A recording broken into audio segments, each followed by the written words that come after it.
শুকরিয়া নিয়ামত দেবো কোনত কুফরে নিয়ামত নিয়ামতাতে বেরু কোনত। সর্বপ্রথম শুকরিয়া কার? জুড়ে কোন কার? যে মালিককে বানাইল, কি বানাইল? এই মালিক শুধু আমাকে বানাই নাই, আসমান জমিন চন্দ্র সূর্য তারকারা দিয়ে গ্রহ নক্ষত্র কিতাবে লেখেন না কারো হাজার মাখলুকাত কম অথবা বেশি। ওরে যুবক বাপ, ওরে বৃদ্ধ বাপ, যুবক ভাই, পর্দার আড়ালের মা, ভালো করে শুনো, অন্তরের ভিতরে গাঁথে রাখো। কাগজের ডায়েরিতে তুমি কথাগুলা লিপিবদ্ধ না করি, মনের ভিতরে ডায়েরি, মনের ভিতরে কাগজে তুমি ডায়েরি করে রাখো। প্রত্যেকটা কথাই যেন তোমাদের জীবনের জন্য এমন একটা হাতিয়ার, যে হাতিয়ারটা তোমার জান্নাতের জন্য সুন্দর করে সোয়ার হয়ে জান্নাতে নিয়ে যাবে। সুবহানাল্লাহ। এমন কিছু কথা। সর্বপ্রথম শুকরিয়া আদায় করলাম আল্লাহর, তবে শেষ করা যাবে না, কোনদিন করতেও পারবো না। কবি এই কথাটা নিয়ে বলেন, শুকরিয়া নিয়ামত নিয়ামত আবজু কোনত কুফরে নিয়ামত নিয়ামতাতে বেরু কোনত। শুকরিয়া আদায় করলে নিয়ামত বৃদ্ধি পায়, হায়াতে ঈমানে রিজিকে। ওরে বাপ, তোমার চলাফেরা হায়াতের ভিতরে, তোমার ব্যবসা বাণিজ্য চাকরি বাকরির ভিতরে, আহারে কাম কাজের ভিতরে শুকরিয়া আদায় করার দ্বারা আল্লাহ পাক রব্বুল আলামিন নিয়ামত বৃদ্ধি করিয়া দেন। সুবহানাল্লাহ। আর যদি তুমি না দান, শুকরিয়া আদায় না করো, আমার আল্লাহ তোমার কাছ থেকে নিয়ামত রিজিকের ফয়সালা, কামে কাজের চাকরি ব্যবসা বাণিজ্যের ফয়সালা, সমস্ত নিয়ামত আমার আল্লাহ ছিনাই নেবে। নাউজুবিল্লাহ, জুড়ে বলেন। কাজে ওরে বাপ, শুকরিয়া আদায় প্রত্যেকটা কাজে কাজে আপনি আমার করণীয় আছে না নাই? ওরে বাপ, চলতে ফিরতে ঘুমাইতে উঠতে বসতে কার শুকরিয়া করবো? জুড়ে বলেন। আমার আল্লাহ যিনি আমাকে দুনিয়ার জমিনে পাঠাইলেন, তাকেই তো নাম্বার 1 চিনার দরকার আছে না নাই? আছে। কাজে প্রিয় হাবিবকে চিনে রাখবো। এবার মুহাম্মদ রাসূলুল্লাহ সাল্লাল্লাহু আলাইহি ওয়াসাল্লাম যার প্রেমে কেউ দাঁড়ায়া যায়, কথা ঠিক নেই? কথা বল না কেন? কেউ দাঁড়ায়া দুরূদ পড়ে, কেউ বৈশা পড়ে, কেউ শুয়া পড়ে, করেন কোন মানা নাই। তবে হ্যাঁ, এইখানে কিছু মাসআলা আছে, ওই সিস্টেম অনুযায়ী সীমারেখা অবস্থায় তুমি পড়ো, কোনো বাধা ভিন্নতা নাই। কারণ তোমার দৃষ্টির ভিতরে রাসূলের চিহ্ন আছে, তোমার নামের ভিতরে রাসূলের চিহ্ন আছে। রাসূলের নামকরণে আজকের এই মজলিসটা রাসূলের নামকরণের কারণে তুমি আয়েশা বইসা গেছো। কাজেই নবীর ভালোবাসা ছাড়া কোন এক বান্দা জান্নাত পাবে না। তবে আমার আল্লাহ বলে, ও উম্মত, তুমি আমার বান্দা, আমার নবীর ইত্তেবা যদি তোমার অন্তরে গাঁথাইতে পারো, ফিটিং দিতে পারো, আমি আল্লাহ ওয়াদা দিলাম, আমার পয়গম্বরের ভালোবাসায় আমি আল্লাহ তোর জান্নাতের টিকিট কাটিয়ে রাখলাম। সুবহানাল্লাহ। কার ভালোবাসা? রাসূলের ভালোবাসা। টিকিট কে দিবে? আল্লাহ দিবেন। ভালোবাসা কার? উদাহরণ দিলে বুঝবেন না। এই যে দেখেন দুইটা বাতি, সুইচ কিন্তু আরেক জায়গায়। এই যে মাইকের দুইটা মাইক্রোফোন, সুইচ নিয়ে বসে আছেন অপারেটর, ওইখানে সুইচ দিয়ে ওইখানে চলে। তেমনি ভাবে ভালোবাসা রাসূলের জান্নাত দিব কে?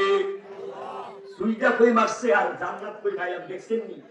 বাকি সুইচের মতো। সুবহানাল্লাহ, জুড়ে কোন।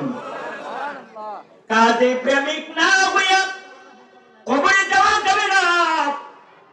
ওরে বাপ, কোন পয়গম্বর শুধু আমার রাহমাতাল লিল আলামিন ওয়ান পিস একটা নবী দুনিয়াতে পাইলাম, ওয়ান পিস একটা নবী পাইলাম, যে নবী আমার আল্লাহ তাআলা পাঠাইলেন দুনিয়াতে।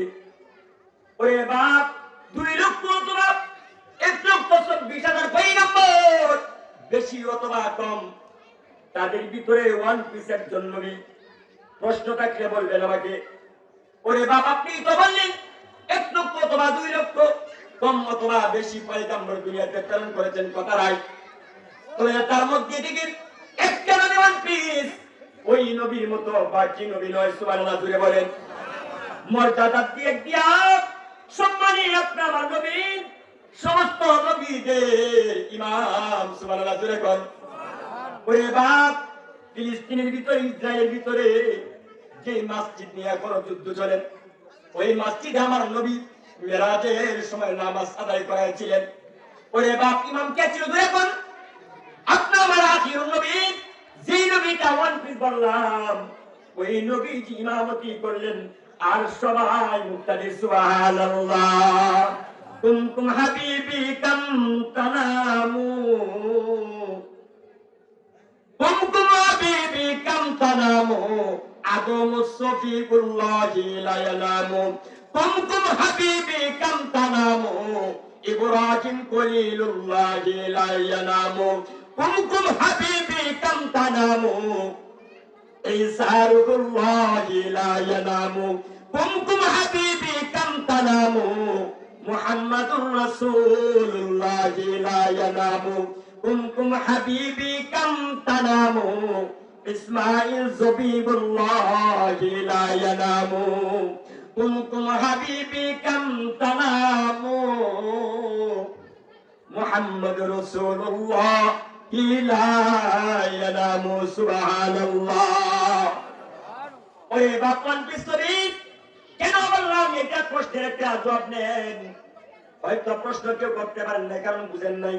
ওয়ান পিস্তরি কেন বললাম, এটার জবাবটা দিয়ে রে বাপ, এই পর্দার ভিতরে বাপ ভালো করে মনের ডায়েরিতে রাখো। এই প্রত্যেকটা কথা তোমার জন্য করণীয় হবে। জান্নাতে যাওয়ার, আমার পয়গম্বরের সুপারিশ পাওয়ার জন্য 1 নম্বর হাতিয়ার। ওরে যুবক বাপ, ও বৃদ্ধ বাপ, যুবক ভাই, মনে রাখো প্রত্যেকটা কথা তোমার জন্য হাতিয়ার স্বরূপ থাকবেন। ওয়ান পিস নবী কেন বললাম, প্রশ্ন আমার নিজেই জবাব দিলাম নিজেই। মনে রাখবেন, মনে রাখবেন। কেন? পৃথিবী যা কিছু বানাইলেন, আসমান জমিন চন্দ্র সূর্য তারকারাজি গ্রহ নক্ষত্র পাহাড় পর্বত নদী নালা সাগর, যা কিছু বানাইলেন, জীবজন্তু তরুণতা গাছপালা সহ সব কিছুর পয়গম্বর কে? জুড়ে বলেন। কথা কয় না। সব কিছুর পয়গম্বর কে? জুড়ে বলেন। নাম কি? জুড়ে কোন। আরে বাপ, বলতে পারেন না রে। কেমন প্রেমিক হইলেন? কার মুহাব্বতে দাঁড়িয়ে রাখলেন, কার মুহাব্বতে মাথায় টুপি দিলেন, কার মুহাব্বতে নামের শুরুতে মোহাম্মদ লাগাইলেন, কার মুহাব্বতে ছেলেকে মাদ্রাসায় দিলেন, কার মুহাব্বতে সুন্নাত আদায় করেন, কার মুহাব্বতে আজকে এই মাহফিলে হইলেন, তার নাম কেন জানেন না? জুড়ে কোন। তার নাম কি? জুড়ে কোন। হযরত মুহাম্মদ রাসূলুল্লাহ সাল্লাল্লাহু আলাইহি ওয়াসাল্লাম। ওরে বাপ, মনে রাখেন, যা কিছু দুনিয়াতে আমার আল্লাহ বানাইলেন, ওই সব কিছুর জন্য ওয়ান পিস আমার নবী। সুবহানাল্লাহ। অন্য পয়গম্বরদের বেলা এই কথাটা নাই। এই কারণে বললাম ওয়ান পিস আমার নবীজি সাল্লাল্লাহু আলাইহি ওয়াসাল্লাম। আমার পয়গম্বর রাসূলুল্লাহ সাল্লাল্লাহু আলাইহি ওয়াসাল্লাম সব কিছুর জন্য রহমত স্বরূপ, সব কিছুর পয়গম্বর। আর অন্যান্য নবীদের বেলায় একটা পুত্রের উপরে ছিলেন। ও মিয়া সাহেব, কথা প্রশ্ন থাকলে আমাকে করবেন, আমি জবাব দেওয়ার জন্য ইনশাআল্লাহ প্রস্তুত। অন্যান্য নবী পয়গম্বর এক একটা পুত্রের উপরে কি ছিলেন? লিপিবদ্ধ ছিলেন, সীমারেখা ছিলেন।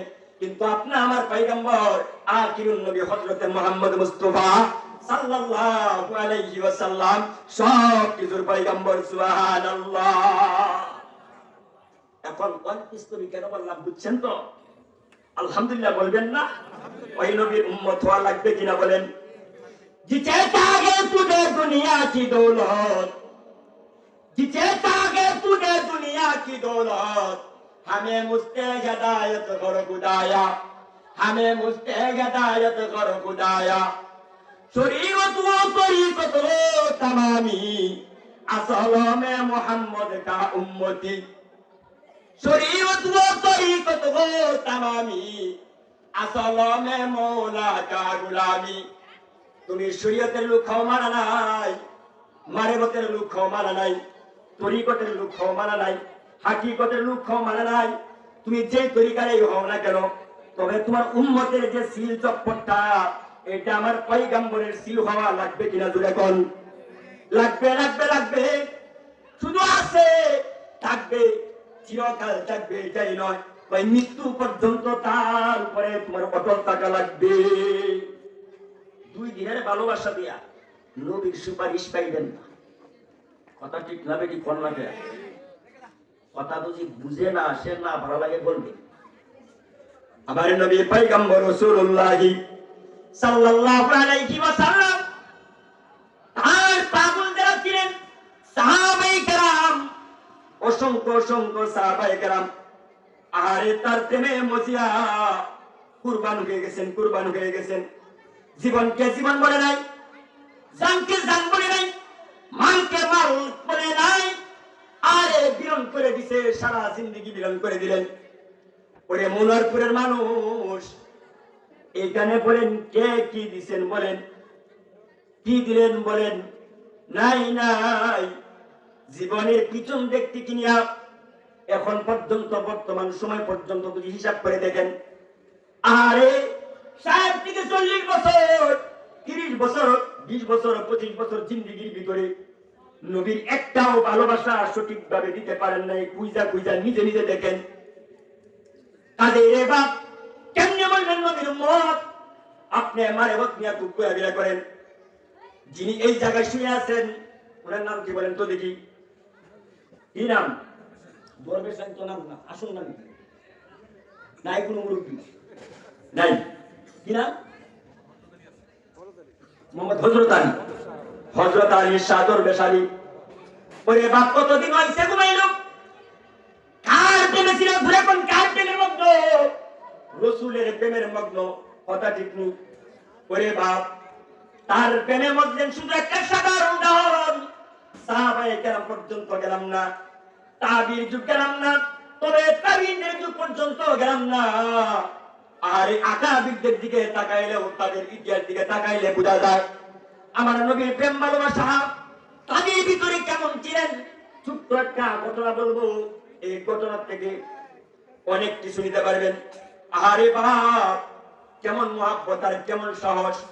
মুহাম্মদী উম্মতের সিল চপ্পট, মুহাম্মদী উম্মতের কি দাম আর কি সাহস, কি কুরবান! হযরতে জুনাইদ বুগদাদী রাহমাতুল্লাহি আলাইহি রচনা করে গেলেন, দেখে গেলেন। এখন আজও পর্যন্ত তার স্মৃতিগুলো, তার করণীয়গুলো আমাদের প্রত্যেকের হৃদয়ে থাকে। আর আমরা সমাজে বলা বলি করিয়া আমার রাসূল আরে জন্নে জন্নে বাতায় গেলেন। এই সমস্ত বাতানি প্রত্যেক উলামায়ে কেরাম আকাবিরগণ প্রচার করেন। বাতা हमको तेरा किस तरफ है, बता हमको तेरा किस तरफ है, तेरे राह पर चला हमको खुदाया, तेरे राह पर चला हमको खुदाया। हक के पास आमेले सल्लू मदाब, आतिशे तू दक्षावद बड़ो ए हाराम। हक के पास आमेले सल्लू मदाब, आतिशे तू दक्षावद बड़ो ए हाराम। আরে আকাবিরগণ, ওই আল্লাহর আশিক পাগলগণ বান্দা কেমন প্রেম ভালোবাসা করতেন দেখায় গেলেন। জুনাইদ বাগদাদী রাহমাতুল্লাহি আলাইহি ইতিহাসের দিকে তাকাইলেও বোঝা যায়। ছোট্ট একটা ঘটনা বইলা মুহাম্মদী উম্মতের কি দাম আর কি পাওয়ার! ওরে বাপ, ওরে যুবক, তোমাদেরকে বলি ভালো করে মনে ডায়েরিতে রাখো কথাগুলা। জুনাইদ বাগদাদী রাহমাতুল্লাহি আলাইহির সাথে একটা লোকের তাআল্লুক, তাআল্লুক মানে সম্পর্ক ছিলেন। ওই লোকটা ছিল ইহুদি। কি ছিলেন জুড়ে বলেন? ইহুদি মনে হয় আমাদের আপন মানুষ। ইহুদি আমাদের আপন না, চরম শত্রু। ইহুদি মনে হয় আমাদের মুসলমানদের কেউ নাম। হিন্দুর ভিতরে আছে নাম, ফেরাউনের ভিতরে আছে নাম, থাকতে পারে। আরে বাপ, মুসলমান সন্তানের কোন ইহুদি নাম নাই কেন? এটা একটা নিকৃষ্টতম নাম। রাখে না। এই ইহুদির জুনাইদ বাগদাদী রহমাতুল্লাহ আলাইহির সাথে তার সম্পর্ক ছিলেন খুব গভীর সম্পর্ক। আমাদের সাথে অনেক হিন্দু ভাই সম্পর্ক আছে না, অনেক ভালোবাসি না, ওরা আমাদের ভালোবাসে না। এমনি ভাবি জুনাইদ বাগদাদী রহমাতুল্লাহ আলাইহি খানকাতে যায়, আসা যাওয়া করেন। জুনাইদ বাগদাদী রহমাতুল্লাহ আলাইহি দরবারে একদিন গেলেন, ইহুদি যায় বলেন, হযরত আজকে আমার বড় সমাবেশ, জীবন সমাবেশ, যেরকম আমাদের আজকের এই সমাবেশ, এটা আমাদের ধর্মের যে সমস্ত আলোচক আছে তারাই তো আলোচনা করবে, আমরা শুনবো ধর্মের আলোচনা, ঠিক না? এমন একটা ধর্মের আলোচনা। আরে বাপ, তাদের ধর্মের সমস্ত বড় যে গুরু আছেন, ধর্মগুরু আসবেন, ধর্মগুরুটা আসার পর আলোচনা দিবেন, নিয়মতান্ত্রিকতা বাতায় দিবেন, তরিকা বাতায় দিবেন, তরিকাটা বাতায় দিবেন। যেই তরিকার উপর বটল তাকিয়ে তুমি জান্নাত পাইবা, না হয় জাহান্নাম পাইবা, এটা ইহুদি ধর্মগুরু বাতায় দিবেন। নয়া সুন্নি নয়া উনকা তরিকা, নয়া সুন্নি নয়া উনকা তরিকা, আসল মে শয়তানু কা খলিফা, আসল মে শয়তানু কা খলিফা। এমন এক ধর্মগুরু, ইহুদি ধর্মগুরু এবার সমাবেশের ভিতরে হইলেন, একত্রিত হইলেন। জুনাইদ বাগদাদী রহমাতুল্লাহ আলাইহি বললেন, আমি তোমার সঙ্গে তোমাদের সমাবেশে যাব, ভালো করে কথাটা রাখবেন।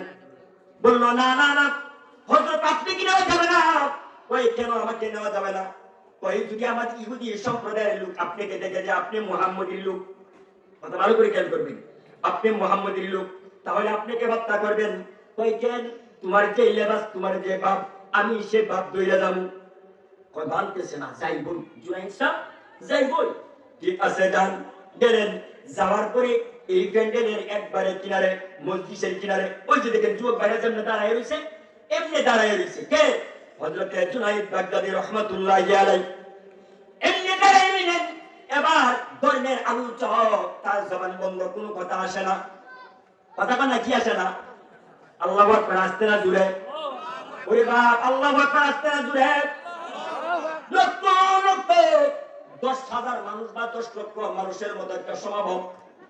এই সমাগমের ভিতরে ইহুদির ধর্মগুরুর আওয়াজ বন্ধ হয়ে গেছে, শুধু একজন মুসলিম থাকার কারণে। সুবহানাল্লাহ, আসতে না জুড়ে।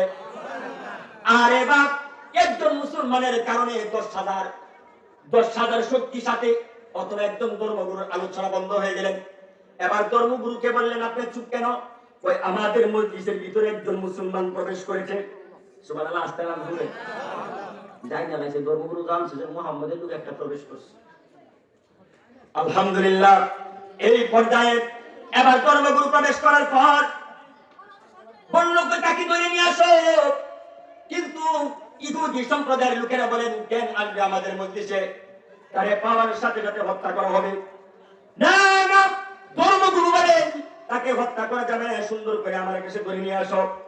নিয়ে আসার পরে ইহুদি ধর্মগুরু বলেন, আপনি আমাদের এই সমাবেশে কেন আসলেন? আল্লাহু আকবার। কোন হিন্দু ভাই যদি আমাদের এনে আসে, আমরা বলতে পারবো কেন আসছে, বলা যাইব। ইহুদি ধর্মগুরু বললো যে আপনি কেন আসছেন। আল্লাহু আকবার, কেমন পাওয়ার মুহাম্মদী গ্রুপের, কি পাওয়ার! আর বাইরে ভাই, শুধু আপনি নানান ভাবে প্রেমিক সাজিয়া, মুখে মুখে ভালোবাসা দিয়ে আপনি আশেক দাবি করেন। আর জুনাইদ বাগদাদী রাহমাতুল্লাহ আলাইহি গোটা জানকে কুরবান করেছে নবীর শানে, তার প্রাণে যা আছে সব দিলেন বিলীন করিয়া। জুনাইদ বাগদাদী বলেন, আমি মুহাম্মদী উম্মতি, আমার কোনো ভয় নাই, আমি তোমার তামাশা দেখার জন্য আসছি। আল্লাহু আকবার। কেন এখন হিন্দু বেটা কুলতার বোঝে আমরা তামাশা দেখবার আসছি? রাখবেন তার চামড়াটা, চামড়া যদি থাকে তারপরে শীতের কাপড় একটা শরীর রাখবেন আপনারা, সিঁড়ে পেটে তোলাইতে দিন ইনশাআল্লাহ। কিন্তু জুনাইদ বাগদাদী রাহমাতুল্লাহি আলাইহি বলেন, কয় না, আমি তোমার তামাশা দেখার জন্য এলাম। আরে কি তামাশা, কি পাওয়ার নিয়ে বলেন? আই তামাশা গায়ে আমরুজে তু কুজা পারি তামাশা মিরবি। আই তামাশা গায়ে আমরুজে তু কুজা পারি তামাশা মিরবি। তামাশার শক্তি কে দিছে জোরে কোন? আরো জোরে কোনটা দিছি? পাওয়ার কার? সাহস কার? জিন্দেগি কার? হায়াত রিজিক কার? পাওয়ার কার? দুর্বলতাও কেঁদে। তবে সবকিছুই আমার মাওলা দে, আমার কিসের ভয়? সুবহানাল্লাহ, আস্তে না জোরে। এবার জুনাইদ বুগদাদি রাহমাতুল্লাহি আলাইহি বলেন, তোমার তামাশা দেখার জন্য আসছি। ঠিক আছে, আসছো, ভালো কথা। থাকো, আমি তোমাকে কয়েকটা প্রশ্ন করবো, দিয়ে জবাব দিতে পারো, তাহলে মজলিসে তুমি থাকতে পারবা। আমার প্রশ্নের জবাব দিতে হবে। আয়াতে বরকত দান করুন, সবাই বলেন আমিন। আল্লাহ। তো বাগদাদি রাহমাতুল্লাহি আলাইহি বলল, ঠিক আছে, তোমার প্রশ্নগুলো আমাকে করো। এবার প্রশ্নগুলো করেন। আপনারা এই বলে থাকেন ইহুদি নাম্বার 1 ধর্মগুরু প্রশ্ন করেন। ও জুনাইদ বাগদাদি, আপনি বলেন তো দেখি, আপনারা বলে থাকেন জান্নাতে বেহেশতের ভিতরে এত আহার হবে, খাওয়া দাওয়া হবে, প্রস্রাব পায়খানা হবে। প্রস্রাব পায়খানা হবে না, এত খাবার দাবারের পরেও কেন প্রস্রাব পায়খানা হয় না? এটা কোন জিনিস? জবাব দিবেন। 1 নাম্বার প্রশ্ন।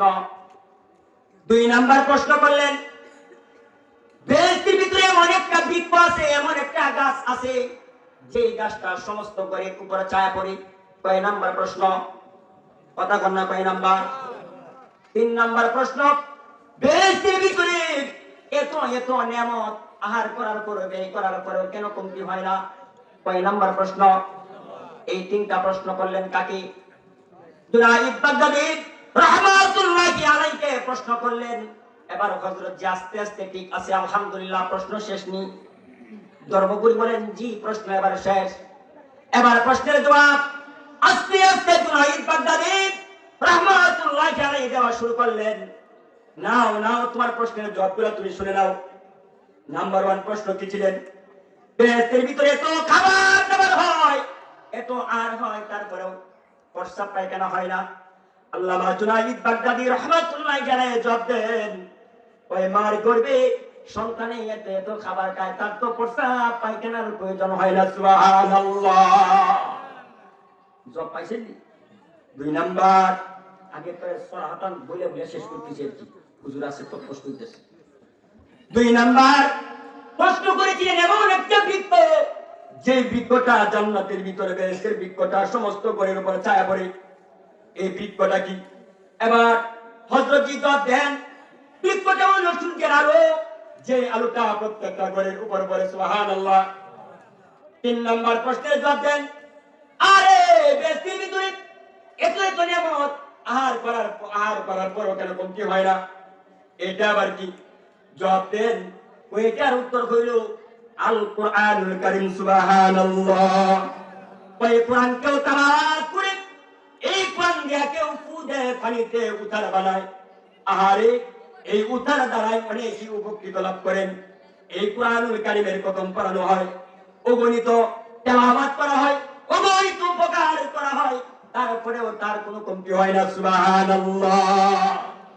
এবার হযরত জি জবাব দিলেন 3টা জবাব দেওয়ার পর, আহারে জুনাইদ বাগদাদি রাহমাতুল্লাহি আলাইহি বলেন, আপনার 3টা প্রশ্নের জবাব আমি দিলাম, আমি আপনাকে একটা প্রশ্ন করতে চাই, আপনি জবাব দেওয়ার জন্য কি প্রস্তুত? হ্যাঁ করতে পারেন, বলেন। জুনাইদ বাগদাদি রাহমাতুল্লাহি আলাইহি একটা প্রশ্ন করলেন, বললেন, আপনি বলেন তো দেখি জান্নাতের দরওয়াজার উপর কি লেখা আছে, শুধু আপনি এটা বলবেন। সুবহানাল্লাহ। এবার নাম্বার 1 প্রশ্নটা করার পর চুপ করে বসে আছেন ইহুদির ধর্মগুরু, জবাব দেন না, চুপ করে বসে আছেন। এবার তার সম্প্রদায়ের লোক বলেন, আপনি চুপ কেন? উনি তো এক এক করে 3টা প্রশ্নের জবাব দিলেন, আর আপনি একটা প্রশ্ন নিয়ে হাবাহাবি করতেছেন, কারণটা কি? আমি হাবাহাবি করতেছি তার কারণ, আমি যে উত্তরটা দিব, এটা কি আমার সাথে আপনারা কি মাইনা নিবেননি? আল্লাহু আকবার। আসতে বলে দেখেন কইতে কি মুহাম্মদের যে পাওয়ার আর লাইন কেমনে শুরু হয়ে গেছে।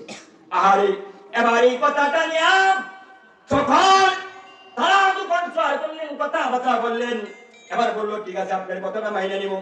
মাইনা নেওয়ার পর সুন্দর করে জবাব দিতেছেন, আপনারা তো সহমত আছেন, মাইনা নিবেন? হ্যাঁ মাইনা নিব।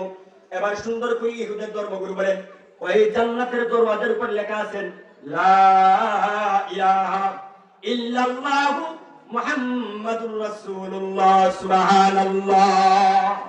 বাপরে বাপ, এই কথাটা জব্দার পর সকল মানুষ এবার এই বাক্যটা সমস্ত ইহুদি সম্প্রদায়ের লোক এক বাক্যে পড়িয়া ইসলাম ধর্ম গ্রহণ করলেন। জুনাইদ বাগদাদী রহমাতুল্লাহি আলাইহি। সুবহানাল্লাহ।